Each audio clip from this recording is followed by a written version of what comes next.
दो शैतानों की डरावनी सच्ची भूतिया कहानी। मेघालय और असम के बॉर्डर के बीच एक सुनसान जंगल में रात अपनी काली चादर ओढ़ ली थी और चारों तरफ अंधेरा ही अंधेरा था। दूर दूर तक कोई दिखाई नहीं दे रहा था, न किसी की आवाज़ आ रही थी। उस रात विवेक अकेले उस जंगल को पार करने में लगा था।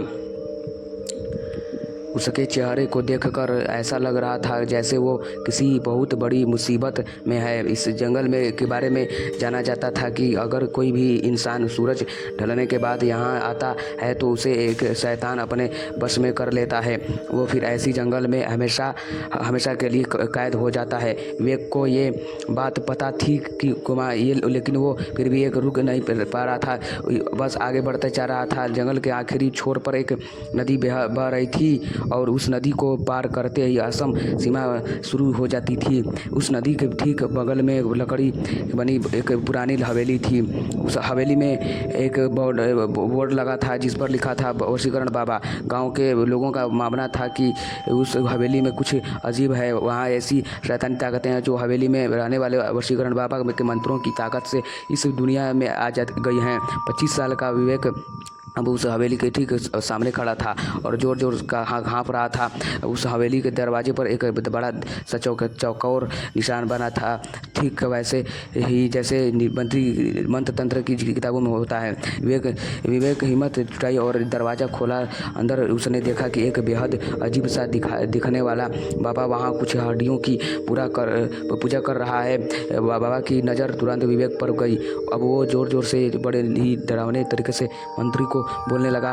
विवेक बाबा को देखकर घबरा गया था, लेकिन वो जिस मकसद से बाबा के पास आया था उसे किए बगैर वह कहीं नहीं जा सकता था। आज से 2 दिन पहले विवेक की शादी 2 साल होने वाली आए थे। वो अपनी बीवी वर्षा से बहुत प्यार करता था, लेकिन कुछ दिनों से वर्षा के बदले बर्ताव के कारण विवेक को वर्षा पर शक होने लगा था कि उसे लगने लगा था कि वर्षा किसी और लड़के के साथ चक्कर चल रहा है, जिसे लेकर दोनों के बीच बहुत लड़ाई हो गई और आखिर में बाद डिवोर्स तक बहुत पहुंच गई और वर्षा उसे छोड़कर अब दोस्त के घर रहने चली गई थी। विवेक वर्षा पर शक करते करते पागल हो गया था।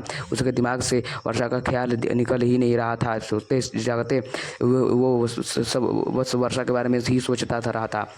एक दिन वो बस से ट्रैवल कर रहा था तो उसकी नज़र सीट पर लगे एक स्टिकर पर पड़ गई जिसके लिखा था सिर्फ 1 घंटे में खोए हुए प्यार को वापस पाएं, और इसी के साथ नीचे एक पता भी लिखा था। विवेक अब उसी पते पर पहुंच चुका था। वशीकरण बाबा के पास। बाबा के मंत्रों की आवाज़ अब धीमी हो गई थी, पर अंदर एक गहरा सन्नाटा था। बाबा ने बिना विवेक की तरफ देखे उसे से कुछ आने का कारण पूछा कि विवेक इन्हें बाबा को सब कुछ बता दिया। बाबा विवेक की बातें सुनकर एक हल्की सी मुस्कुराहट के साथ उसे एक लाल कपड़ा दिया और वो कहा कि इसे धारण करके रोज रात वर्षा की फोटो देखकर विवेक को ये मंत्र पढ़ना है। अगर धीरे से विवेक को कान में उस बाबा से एक मंत्र कहा।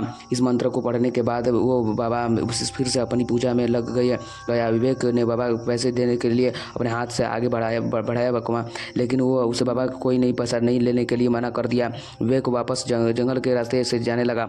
इस बात पर ताज्जुब कर भी रहा था कि अचानक उसे कोई उसका पीछा कर रहा है। अनजानी रात में गांव की कच्ची सड़क पर चलते हुए उसे ऐसा लग रहा था कि किसी अनजान शक्ति की उस पर निगरानी हो।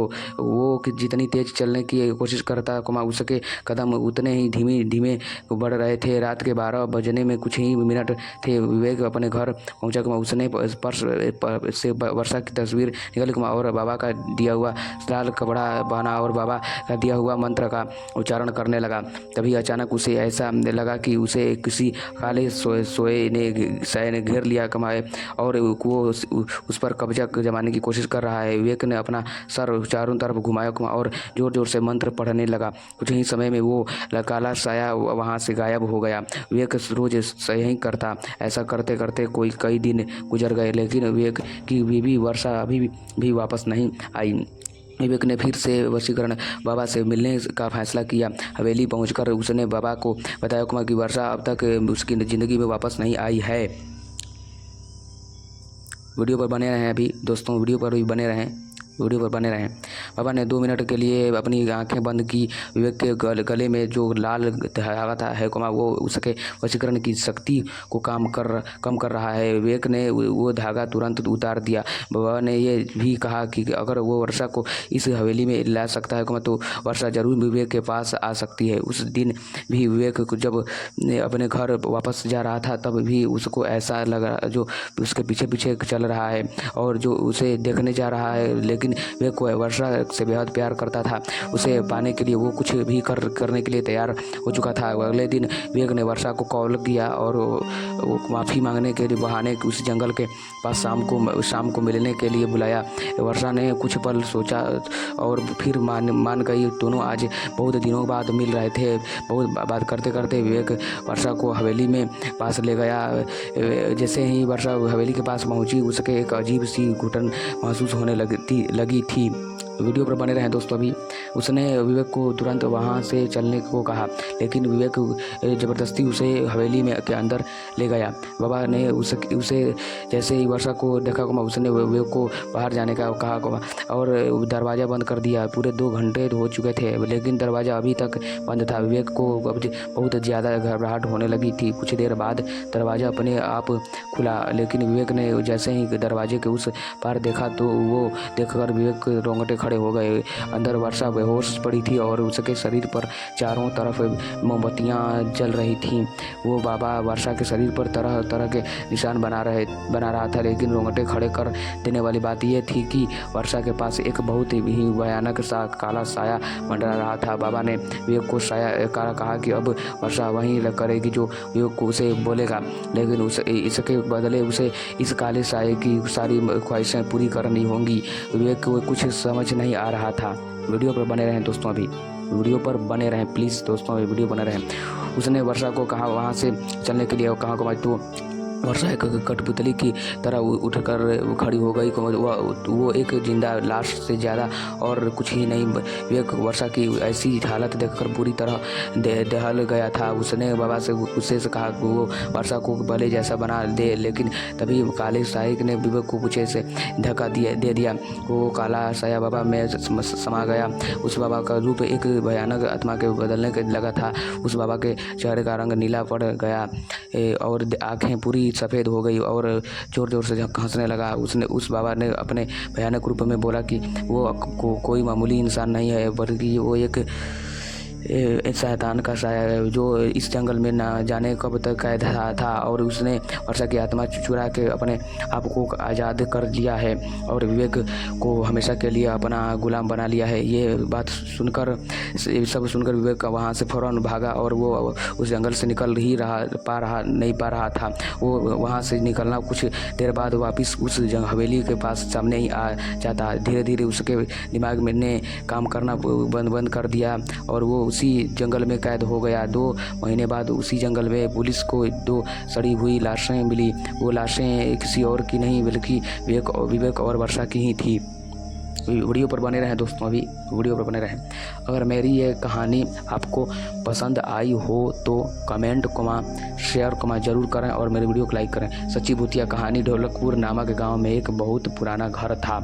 उस घर को सब लोग भूतिया और अपशगुनी कहते थे, क्योंकि जो भी वहाँ रहने आता उनकी किसी न किसी कारण मृत्यु हो जाती, इसलिए वो घर खरीदने के लिए कोई भी तैयार नहीं होता था। एक बार उमेश नाम के आदमी ने उस घर को बहुत ही सस्ते दाम में खरीद लिया और अपने बेटी दीपक के साथ सारा सामान लेकर वहाँ रहने आ जाता है।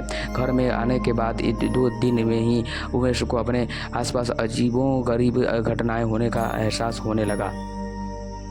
पहले तो इसे वो नज़रअंदाज करता रहा कमाई, लेकिन घर में जब उसे किसी की मौजूदगी का एहसास होने लगा तो वह दीपक दौड़ता हुआ रमेश पास आया और कहने लगा कि वॉशरूम में अचानक पानी बंद हो गया और उसने वहाँ सफ़ेद कपड़ों में एक औरत को देखा। इतना कहते कहते दीपक अचानक चुप हो गया और उमेश की और उंगली दिखते हुए कहने लगा कि पापा को औरत आपके पीछे खड़ी है। इतना कहकर दीपक डर से चीखने लगा। जो उमेश दीपक को गोद में उठाकर उसे वक्त घर से निकल गया। दीपक बहुत सहम गया था, तो उसका डर भगाने के लिए उमेश ने के लिए एक कुत्ता खरीदा और साथ लेकर दोनों घर आ गए। एक रात बहुत तेज बरसात में जब अचानक घर की बिजली चली गई, उमेश ने घर से बाहर देखा तो आसपास के सभी घरों में बिजली चली गई थी, सिवाय उसके एक घर में। तो उसे लगा कि ज़रूर पावर सप्लाई में गड़बड़ हुई होगी। इतने में उमेश को दीपक के ज़ोर से चिल्लाने की आवाज़ आती है। उमेश दौड़ता हुआ टॉर्च लेकर उसके पास आ जाता है। दीपक को दोबारा से घर में वो औरत दिखाई देती है। दीपक को सहमा देख उमेश उसे अपने साथ बिजली ठीक करने के लिए ले जाता है। उनका कुत्ता भी यहाँ वहाँ देखकर ज़ोर ज़ोर से भौंकने लगा। उमेश को आभास होता है कि कोई उनके पीछे पीछे आ रहा है। पावर हाउस का दरवाज़ा खोलते ही उमेश को एक लाश दिखाई देती है। लाश देखकर दीपक भी डर के मारे चिल्लाने लगता है। उमेश अपने बेटे को लेकर तुरंत घर से बाहर भागने की कोशिश करने लगता है। घर से बाहर निकलते हुए अचानक उमेश का पैर दरवाजे के पास बनी लकड़ी की बनी सीढ़ियों में फंस जाता है और बहुत कोशिश करने पर भी वो पैर बाहर नहीं निकल जा पाता है। दीपक अपने आप पापा को बाहर खींचने की कोशिश करता है। वीडियो पर बने रहे दोस्तों। लेकिन काफ़ी प्रयास करने पर भी उसका पैर बाहर नहीं निकल पाता है। कोई उपाय न दिखने पर वो दीपक अपने कुत्ते को लेकर वापस घर के अंदर चला जाता है। तभी वो औरत दीपक को एक कमरे में खींचकर ले जाती है। कुत्ता भी उसके पीछे भौंकते भौंकते उसी कमरे में चला जाता है। थोड़ी ही देर में कुत्ते के भौंकने की आवाज़ बंद हो जाती है और दरवाज़ा खुद ब खुद बंद हो जाता है। वहाँ उमेश भी करीब 15 मिनट तक कोशिश करने के बाद अपना पैर बाहर निकालने में सफल हो जाता है। उमेश दौड़ता हुआ घर के अंदर जाता है और चारों ओर दीपक की लाश तलाश करता है, लेकिन उसने न दीपक को और न ही कुत्ते को पता चल पाता है। बहुत ढूंढने पर जब दोनों ही नहीं मिल पाते, उमेश हार मान लेता है और उनके दोबारा मिलने की आश में वहीं पर रहने लगता है। कुछ दिन बाद उमेश बिजली ठीक करने वाले इलेक्ट्रिशियन को बुलाता है, लेकिन घर में दाखिल होने से पहले ही वह दरवाजे से ही उलटे पैर वापस लौट जाता है। वीडियो पर बने रहें दोस्तों, मेरी वीडियो पर बने रहें। उमेश के पूछने पर वो कहता है कि आपके घर में एक औरत एक बच्चा और एक कुत्ते का भूत दिखाई दे रहा है। इलेक्ट्रिशियन की बात सुनकर उमेश उदास हो जाता है। उसे एहसास हो जाता है कि उसका बेटा अब कभी लौटकर नहीं आएगा। जिसके का बाद उमेश वो घर छोड़कर चला जाता है और कभी लौटकर नहीं आया। अगर मेरी ये कहानी आपको पसंद आई हो तो मेरी कहानी को कमेंट शेयर जरूर करें, और वीडियो पर पहली बार आए तो मेरी वीडियो को लाइक कर दीजिए। लाइक करने के साथ साथ चैनल को सब्सक्राइब कर दीजिए प्लीज़। चैनल पर पहली बार आए और मेरी ये वीडियो आप लोग देख रहे हैं, तो मेरी वीडियो कैसी लगी ये मुझे कमेंट्स बॉक्स में बताना होगा, ज़रूर बताना होगा। इसलिए मेरे चैनल पर पहली बार आए होंगे या फिर नई बार आए होंगे तो मेरे चैनल को जानते ही आप लोग लाइक और सब्सक्राइब दोनों करना पड़ेगा। इसलिए आप लोगों को हर नोटिफिकेशन का वीडियो मिलेगी, वरना नहीं मिल पाएगी, कभी नहीं मिल पाएगी जब लाइक और सब्सक्राइब नहीं करेंगे। इसलिए मेरे चैनल पर पहली बार आए होंगे या फिर नई बार आए होंगे तो मेरे चैनल को लाइक और सब्सक्राइब तो करना ही पड़ेगा। आप लोगों को ऐसी वीडियो देखना पसंद होता है, आप लोग का हर वीडियो आप लोग का भविष्य में वैसी मिलती रहेगी, हमेशा मिलेगी। इसलिए हर दिन मिलेगी, प्रतिदिन मिलेगी।